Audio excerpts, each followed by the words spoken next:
जय गजानन, जय काका जी। नमस्कार साथियों, सुनंदा पंडित संत अनुभव नामक इस YouTube चैनल पर आप सबका हार्दिक अभिनंदन।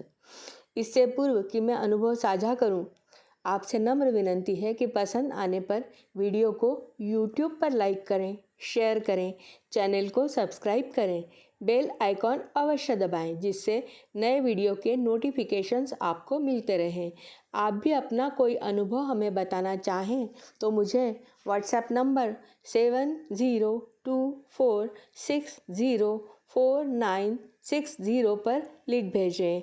आपका अनुभव डिस्क्रिप्शन बॉक्स में दी गई मेल आईडी पर भी हिंदी, मराठी या इंग्लिश में भेज सकते हैं। आपका अनुभव शेयर करने में हमें खुशी होगी।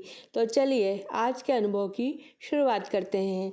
आज मैं आपको एक स्वामी समर्थ भक्त का थर्राने वाला प्रसंग सुनाने जा रही हूँ। वे वांगरी महाराष्ट्र की रहवासी महेश्वरी श्रीखंडे जी हैं। वे कहती हैं कि कोरोना काल में उनकी पुत्री अस्पताल में भर्ती हुई थी। वह वेंटिलेटर पर थी और तभी इन्होंने स्वामी समर्थ की प्रार्थना की थी। बेटी जब मृत्यु के द्वार से लौटकर घर आई तो ये कहती हैं कि मैंने पास के ही स्वामी समर्थ मठ से एक मूर्ति ली, एक फ़ोटो भी लाई, स्थापित करके नित्य फ़ोटो पोंछती हूँ तथा स्वामी की मूर्ति पर नित्य पंचामृत से अभिषेक करना प्रारंभ किया। जब से स्वामी हमारे घर आए उसके बाद हमारे बुरे दिन टले। मेरे पति को नौकरी नहीं थी, उन्हें नौकरी मिली। दोनों बेटियों का पढ़ाई में उत्तम रिजल्ट आने लगा। हम सुखी हुए, परंतु इस दिवाली पर हमारे यहाँ भयंकर घटना घटित हुई। इस दिवाली यानी 31 अक्टूबर 2024 उस दिन नरक चतुर्दशी यानी रूप चौदस का दिन था। मैंने श्री स्वामी समर्थ की मूर्ति का पूजन किया, 11 बार तारक मंत्र, 11 बार स्वामी समर्थ का जप किया, पुरुष सूक्त पठन किया और पूजा होने पर स्वामी को वंदन कर मैं गृह कार्य में व्यस्त हो गई। शाम हुई। गुरुवार को मैं स्वामी के लिए पंच पकवान का नैवेद्य बनाती हूँ तो श्री स्वामी समर्थ यह जप लगातार करते हुए मैं रसोई में काम कर रही थी। यही मैं नित्य करती हूँ। मैं प्रत्येक कार्य उनका जाप करते हुए ही करती हूँ। तो मैं श्री स्वामी समर्थ का यह जाप करते हुए सब्जी काट रही थी। मुझे अचानक कोई जोर की आवाज़ सुनाई दी। कोई वस्तु गिरी ऐसा लगा। मैं बाहर आई तो श्री स्वामी समर्थ की मूर्ति मंदिर से बाहर गिरी थी। देखा तो उस मूर्ति का सर धड़ से अलग जमीन पर गिरा पड़ा था। मैं डर कर कांपने लगी। मंदिर में स्थापित मूर्ति ऐसे कैसे गिरेगी? क्या गलती हुई मुझसे? मेरे लिए वे स्वामी नहीं थे, वह मूर्ति नहीं थी, वह स्वामी थे। उन्हें मैं रोज अपने सुख दुख बताती रहती थी और कोरोना काल से ही मैंने उस मूर्ति को संभाल कर रखा था। वह मूर्ति गुरुवार को कैसे भंग हुई? मैंने वह मूर्ति उठाकर हृदय से लगाई, स्वामी से माफ़ी मांगने लगी कि मुझसे ऐसी क्या चूक हुई कि आप भंग हो गए। मैंने एक लाल कपड़े के ऊपर महाराज की मूर्ति का सर और धड़ रखा और 2 घंटे वहीं बैठे रोती रही। अचानक मुझे उस मूर्ति से ऐसा लगा कि आवाज़ आ रही है कि डरो नहीं, डरो नहीं।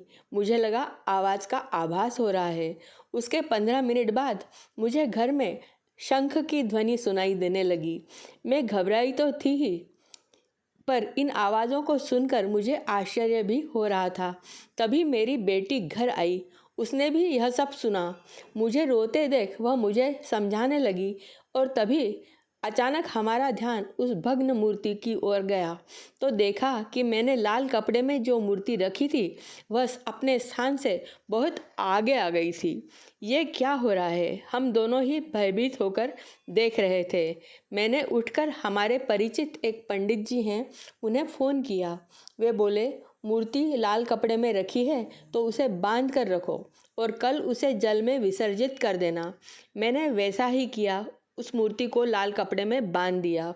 फिर भी मेरे कानों पर डरो नहीं ये शब्द लगातार गूंज रहे थे। रात के 11 बजे डोरबेल बजी। मेरे मिस्टर आए थे तो मैंने दरवाज़ा खोला तो मेरे मिस्टर को देखकर मैं दंग रह गई। मिस्टर धूल से सने हुए मेरे सामने खड़े थे। उनके सारे कपड़े फटे हुए दिखाई दे रहे थे। वे अंदर आए और मैंने पूछा क्या हुआ, तो वे कुछ भी नहीं बोल रहे थे।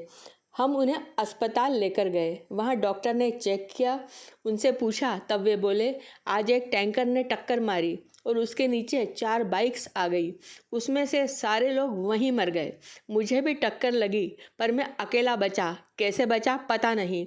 जब टक्कर लगी तो सारे टैंकर के नीचे आए और मैं अकेला दूर फेंका गया। वहाँ एक चाय की टपरी थी, उसके वहाँ लगा हुआ श्री स्वामी समर्थ का बैनर मेरे शरीर पर आकर गिरा। मैं अकेला उस बैनर के तले जीवित रहा। उस समय मेरे कानों में लगातार शंख की ध्वनि सुनाई दे रही थी। उठकर देखा तो सारे छिन्न भिन्न होकर मरे पड़े थे। यह देखकर मेरा मन दुखी हुआ और मैं घबराहट से भर गया। यह घटना शाम को 7 बजे घटित हुई। उसी समय स्वामी की मूर्ति मंदिर से नीचे आकर भंग हो गई थी। यह सुनकर मैं लगातार रोती रही। स्वामी ने हमें संकट से बचा लिया था और मूर्ति खुद टूट गई थी। यह अनुभव सच में स्तब्ध करने वाला है। स्वामी समर्थ संकट काल में सभी भक्तों को बचाते ही हैं। ऐसा अनुभव लाखों भक्त ले चुके हैं। आपको यह वीडियो कैसा लगा अवश्य बताएं। आपने मेरी चैनल को अभी तक सब्सक्राइब न किया हो तो कृपया कर लें। श्री स्वामी समर्थ और गजानन महाराज तथा मेरे गुरु के चरणों में वंदन कर आज का वीडियो समाप्त करती हूँ। अगले वीडियो में पुनः मिलेंगे, तब तक के लिए नमस्कार।